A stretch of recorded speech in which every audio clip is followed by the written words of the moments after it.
Hello everyone. So guys, आप सभी को पता है कि एसएससी जेईई के एग्जामिनेशन बहुत करीब हैं और इस एग्जामिनेशन में बहुत सारे बच्चे अपीयर हो रहे होंगे। इनफैक्ट हर साल बहुत सारे बच्चे एसएससी जेईई एग्जामिनेशन को देते हैं। काफ़ी बच्चे ऐसे होते हैं जिन्होंने पहली बार में ही एग्जामिनेशन को निकाल लिया होगा और कुछ बच्चे ऐसे रह जाते हैं जो कई मल्टीपल अटेम्प्ट्स देते हैं, उसके बाद भी एग्जामिनेशन नहीं निकलता है। दोनों के अप्रोच में बहुत बड़ा डिफरेंस होता है, दोनों की मेहनत में बहुत बड़ा डिफरेंस होता है। आइए समझते हैं गाइस कि कोई एक बिगिनर है, पहली बार एग्जामिनेशन देने जा रहा है या चाहता है, पहले भी दे चुका है, चाहता है कि पहली बार में एग्जामिनेशन को क्रैक करना है, किसी भी हालत में इस एसएससी जेईई एग्जामिनेशन को निकालना है, तो उसकी क्या स्ट्रेटजी होनी चाहिए, किस तरीके से उसको पढ़ना चाहिए। सबसे पहले तो गाइज यहाँ पे आप सभी को बताना चाहूँगा गाइज कि हमें पैटर्न को बहुत अच्छे से समझना है। पूरा का पूरा खेल है क्वेश्चंस को सही समय में, कम समय में, एक बोल सकते हो कि इफेक्टिव वे में कंप्लीट करना पूरे के पूरे पेपर को। क्योंकि क्वेश्चन पेपर में ऐसी चीज़ें रह जाती हैं जैसे कि क्वेश्चन हमारे छूट गए, उसका फिर कुछ नहीं हो पाता है। वहाँ पे आप सीधे सीधे उतने नंबर आप दे दिए कि इतने नंबर में बाकी लोग कंपटीशन करेंगे, मैं तो उस नंबर में पार्टिसिपेट भी नहीं कर रहा हूँ। वो काम तो एकदम करना नहीं है और उसके लिए क्या करना है पहले समझते हैं। देखो गाइस, दो तीन बातें आपको बताऊंगा यहाँ पे आज के इस वीडियो में। CBT 1 जो एसएससी कराता है, इसमें आपको भी पता है कि सर 200 क्वेश्चन आते हैं, 2 घंटे में 200 क्वेश्चन करने हैं और एक एक नंबर के क्वेश्चन होते हैं। अब इन 200 क्वेश्चन में गाइज मैं आपको हार्डली बताऊं अगर न्यूमेरिकल वेटेज की, बहुत सारे बच्चे बोलते हैं ना कि सर न्यूमेरिकल आ रहा है, इसकी वजह से प्रॉब्लम होती है, न्यूमेरिकल की वजह से प्रॉब्लम होती है। हार्डली मैं बताऊंगा इसकी, इसमें 200 में से आपको 20 मैक्स टू मैक्स 20 क्वेश्चन ऐसे दिखाई देंगे टेक्निकल में, टेक्निकल पोर्शन में 100 में जो आपके न्यूमेरिकल होते हैं, वो भी इतने छोटे न्यूमेरिकल वन लाइनर जिसमें हार्डली आपको एक क्वेश्चन में ज़्यादा से ज़्यादा, मैं बोल रहा हूँ बहुत ज़्यादा से ज़्यादा 40 सेकंड का समय लगता होगा, हार्डली 1 मिनट का समय लगता होगा किसी किसी क्वेश्चन में। ठीक, अगर उलझ जाता है कोई स्टूडेंट तो वो अपना समय वेस्ट कर लेता है रीजनिंग वगैरह के क्वेश्चन में, वो एक अलग एस्पेक्ट है।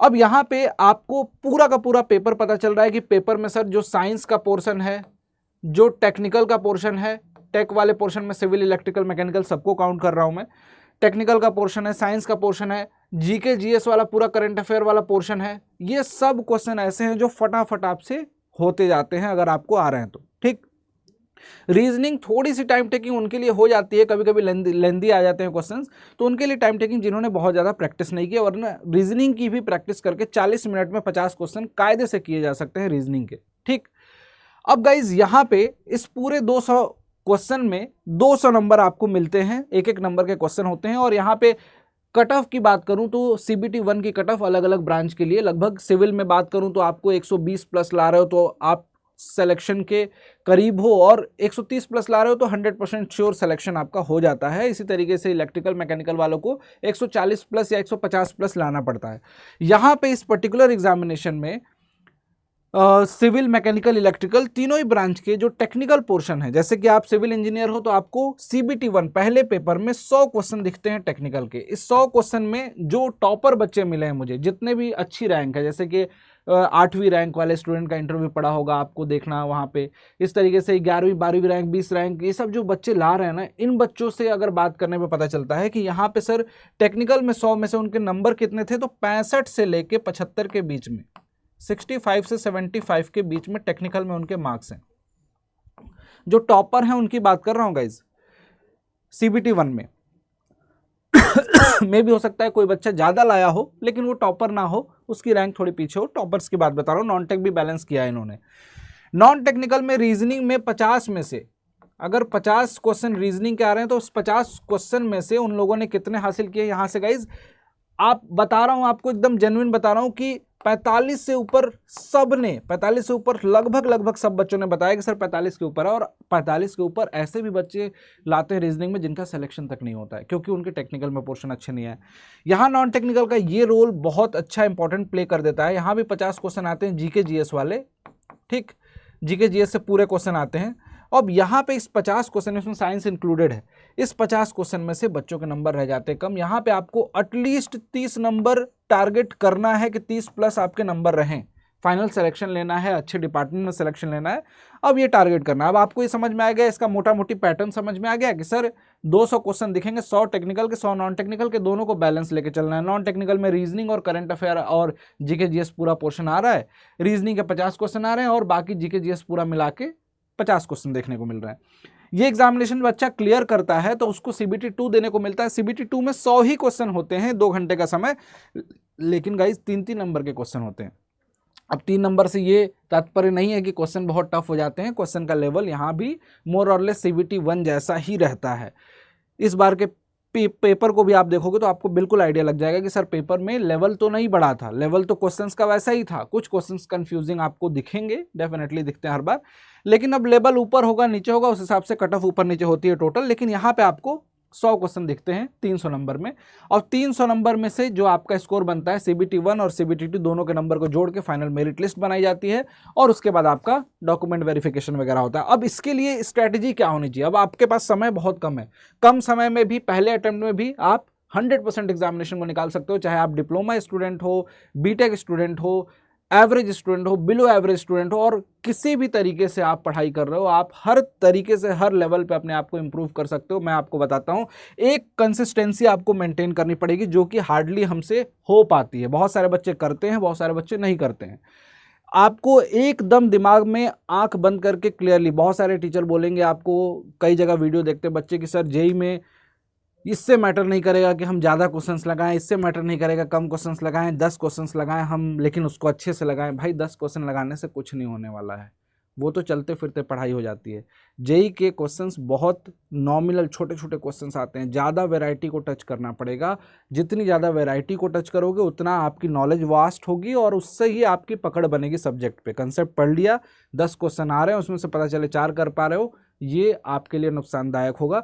तो क्वेश्चन का डेली का टारगेट आपको 250 प्लस का रखना है, मतलब एटलीस्ट आपको गाइज बोल रहा हूँ 250 प्लस 250 प्लस क्वेश्चन आपको डेली बेसिस पे करना है गाइज। 250 प्लस क्वेश्चन करके मिलेगा क्या?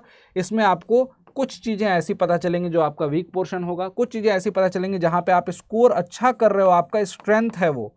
तो दोनों पोर्शन पता, जब युद्ध में जाते हैं तो पता होता है ना कि हमारा कौन सा शस्त्र बहुत तगड़ा है, जिसको हम एकदम क्रूशियल समय आएगा, एकदम हार रहा हूँगा, उस समय वार कर दूंगा तो जीत जाऊंगा। वो सारी चीज़ें आपको पता होनी चाहिए कि मेरा ये पोर्शन स्ट्रांग है, इसमें समय ज़्यादा लग रहा है तो उस पर इम्प्रूव करना है, क्योंकि ये डिसाइडिंग मंथ हैं सारे। अभी एक एक दिन डिसाइडिंग है किस तरीके से आप पढ़ रहे हो। तो टारगेट कर लो कि 250 प्लस क्वेश्चन करने हैं, इसमें 50 क्वेश्चन डेली रीजनिंग के होंगे, ठीक, और 50 क्वेश्चन आप दे सकते हो स्टैटिक जीके जीएस वाले पोर्शन को, और बाकी पूरा का पूरा 150 क्वेश्चन मैं बोल रहा हूँ, 150 क्वेश्चन कम से कम मिनिमम बता रहा हूँ टेक्निकल के होने चाहिए, आपके टेक पोर्शन के मिनिमम। ये आपको प्रैक्टिस डेली बेसिस पे करनी है, और कॉन्सेप्ट अलग से पढ़ना है। ये आपने प्रैक्टिस करने में भी हो सकता है कि 3 घंटा लगा रहा होगा, कोई लगा रहा होगा इसमें 4 घंटा, वो बात अलग है।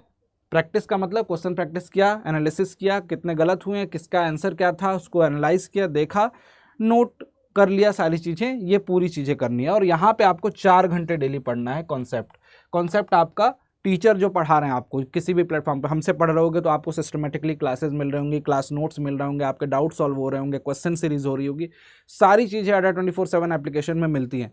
तो वो उसके लिए आपको 4 घंटे का समय देना है, और ये स्ट्रेटजी आपको पूरा कंटिन्यूसली फॉलो करनी है कंसिस्टेंसी के साथ। वीकली बेसिस पे आपको टेस्ट देने हैं, वीकली बेसिस पे आपको टेस्ट देने हैं, जिससे कि आपको पता चले कि वो सब्जेक्ट जो आपने पढ़ा है उसमें कितना अच्छा परफॉर्म कर रहे हो।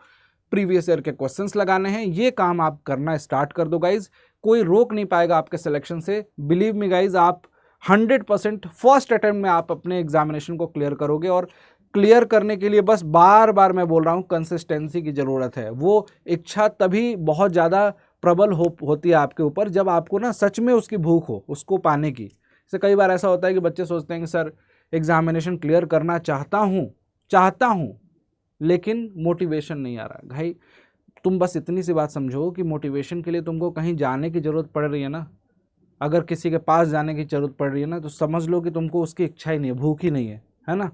सेल्फ मोटिवेशन होना चाहिए। सेल्फ मोटिवेशन कैसे आता है? अपनी फैमिली में देखो कि क्या कंडीशन है, उसको इम्प्रूव करना है, अपनी कंडीशन को इम्प्रूव करना है, अपने समाज में रेपुटेशन को बढ़ाना है, एक अच्छी सरकारी नौकरी लेनी है। एन नंबर ऑफ रीज़न है यार, किसी चीज़ को, किसी भी एक चीज़ को रीज़न बना लो यार, कि अपनी लाइफ अपने को ही बना लो यार। सब कुछ अच्छा है तो मुझे प्रेस्टिजियस नौकरी चाहिए, मुझे समाज में इज्जत चाहिए। एन नंबर ऑफ रीज़न हो सकते हैं, लेकिन टारगेट आपका एक ही है, सिलेक्शन, और उसके पूरा करने के लिए जी जान आपको लगानी पड़ेगी गाइज। पढ़िए अच्छे से, बस इतना सजेशन है। और इन सब के लिए, ये सब कंटेंट के लिए भी आपको अलग अलग भागने की जरूरत नहीं है। टेक्निकल हो, नॉन टेक्निकल हो, ये सब अड्डा 24/7 एप्लीकेशन पे अवेलेबल है और बहुत ही लोवेस्ट प्राइस में अवेलेबल है गाइज। आपके पास अगर एप्लीकेशन है अपने फ़ोन में और इंटरनेट कनेक्शन है, बस दो चीज़ों की रिक्वायरमेंट है, उसके अलावा कुछ नहीं चाहिए। बस आपको एसएससी जेई की प्रिपरेशन करनी है या फिर किसी भी जेई की, तो आप एप्लीकेशन में जाके, ये सिविल ब्रांच है आपके, सिविल इंजीनियरिंग महापैक, इसी तरीके से मैकेनिकल ब्रांच है तो मैकेनिकल, और इलेक्ट्रिकल वालों के लिए इलेक्ट्रिकल इंजीनियरिंग का महापैक। इस महापैक में क्या होता है गाइज, मैं आपको बता दूं, इन महापैक में ना ये जो एसएससी जेई का बैच है, जो अभी देखो नया बैच स्टार्ट हो रहा है 4 तारीख से, फाउंडेशन बैच है, जिसमें बिल्कुल जीरो से पढ़ाया जाता है। सब कुछ, थियरी, क्लासेस, क्वेश्चन, सब कुछ होगी। रिकॉर्डेड वीडियो भी मिलेगी, लाइव क्लास भी मिलेगी, टीचर से बात कर सकते हो। ये बैच इस महापैक में ऑलरेडी इंक्लूड है। मतलब महापैक इसलिए बोला जाता है इसको महापैक ना, क्योंकि इसमें हर एक बैच, हर एक टेस्ट सीरीज, हर एक रिकॉर्डेड वीडियो, सब कुछ अवेलेबल है। ना कि एसएससी जेई का, बल्कि RRB JE, UP SSSC JE, सभी एग्जामिनेशन के इसमें पढ़ाई होती है। तो आपको बस इतना करना है दोस्त, आप अपना फोकस रखो एग्जामिनेशन पे। क्लासेस आप इसको ज्वाइन करके अपनी कंटिन्यू कर सकते हो। अड्डा 24/7 एप्लीकेशन पे जब जाओगे तो आपको डिस्काउंट कूपन कोड का एक सेक्शन आएगा, जिसमें आप एक कूपन कोड एंटर करोगे तो आपको सबसे लोएस्ट प्राइस में मिलेगा। इनफैक्ट 1700 रुपये में, 1800 रुपये में मिल जाता है ये महापैक इस समय ऑफर में। आपको क्या करना है, इनफैक्ट बैचेस जो है ना बहुत मिनिमम प्राइस में भी हैं, तो सभी 2000 के अंदर लगभग बैचेस हैं।